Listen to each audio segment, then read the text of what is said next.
Hello everyone. I just realized today that it's been a year that I've had the Razer Naga Pro. And it's been because it's been like a year since I've said anything about it, really. I figured we could talk about it.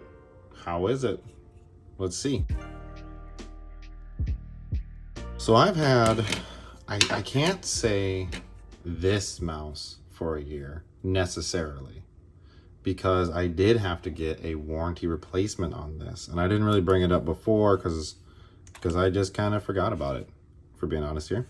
So I had some connection issues where no matter what I did, even plugging in half the time, it would not stay connected. I think right now it's actually reached my PC, so I don't want to do too much with it, or on Bluetooth there. So Razer was okay about it. It took a little bit, and lucky for me, it's not my primary mouse. It's not the mouse that I use for everything. For everything else, my normal all-the-time mouse is a plugged-in Razer Basilisk V2, V3, or whatever they are. I'll look. And that's mostly because the size and the weight. This is a big mouse, right? So I can't use it all the time, regardless of my hand size. So, but Razer was good about it. It took a whole bunch of emails and a whole bunch of different customer service reps.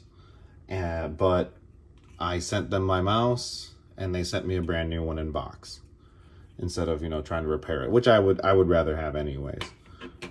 That was fine, right? I got all new. I know it should, in theory, last longer. I just kind of assumed maybe I got in a bad batch or something, who knows when you're mass producing things, especially when you're mass producing things in China. Technically, I mean, it says Thailand, but I don't know if that's where they actually build it at. Maybe they do. That'd be great. But mass production, sometimes you got to pump out so many things, right?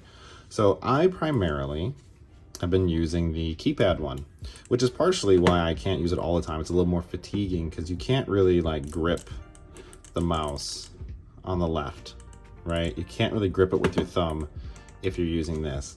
I use the keypad for Guild Wars 2 and DaVinci Resolve, and that's pretty much it. If I do use it for anything else, if I use the mouse at all for anything else, I'll generally use this one because it's a little 6-button one, because I can actually grip it and move it around, as you can see. So if you want to move right or left, when you want to actually squeeze your mouse to do things, you can do that on this one and the 2-button. The 2-button I never use because the mouse is so big. What's the point? I'll use a different mouse if I only want 2 buttons, honestly. Now, that's not the case for everybody, because some people, if you can only afford one mouse or you just only want one mouse, this will do it all. So I totally get that. For me, though, I do have a Basilisk, like I said, so that's been okay. I recently added a Mac to my, I don't know, mini fleet. Well, I don't know what you want to call it, to my set of computers. But Razer sucks at Mac. They do. No matter how they want to put it, no matter what they want to say, they suck at Mac. You can't map these things properly to macOS. There's no Razer Synapse 3, which that's the only thing this is compatible with, on macOS. There are some third-party applications out there that can do some of the configuration. You can do some of the configuration in Windows and then save it to a specific profile on board and then use that profile on board when you're, using Mac. I was kind of disappointed by that. I ended up having to use my Logitech Master mouse. I have an older one. So when I would do things like on Final Cut, right? Because I would have binds on here for Final Cut, and they don't work with here. So I mean, they work great for DaVinci Resolve on Windows, right? They work great for everything on Windows. The configuration of these isn't too hard. You just kind of go through and choose what you want, and you can set it to do pretty much everything. And if you look, the way it's angled, it actually makes it really easy to tell where you are. So I use, let's say I'm playing Guild Wars, it'll be F1, F1, 2, 3, 4, profile switch, and then this would be, I think this is 6, 7, 8, Or I don't even know now. I'd have to look. I'd have to look. I think this is 6, 7, 8, 9, 10, and then yeah, because I don't know. I have to look. But I use that for all the toolbar things, right? In Guild Wars 2. To me, that's what's important. I originally got this mouse for Final Fantasy. Same reason. Because there's so many buttons in Final Fantasy 14. What do you do, right? So that's why I got it in the first place. I do like it a lot. It has held up, but when I say that, it's probably only held up like 6 months now. Because I think this one, I think I got it about 6 months ago. I'll have to check my email for the warranty.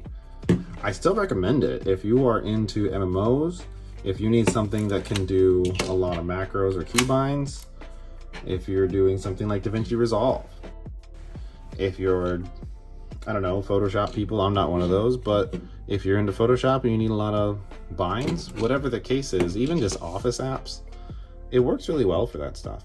But it works really well for that stuff on Windows. I have no idea what Linux compatibility is, but likely not that great if even Mac OS doesn't have Synapse 3. I know Linux has Synapse 2. I don't know about 3. So that's just a quick update on this. I like it. I still recommend it. Try to find it on a sale. My gaming channel is an affiliate, so maybe you could use an affiliate code. I don't know. You can come check it out over there.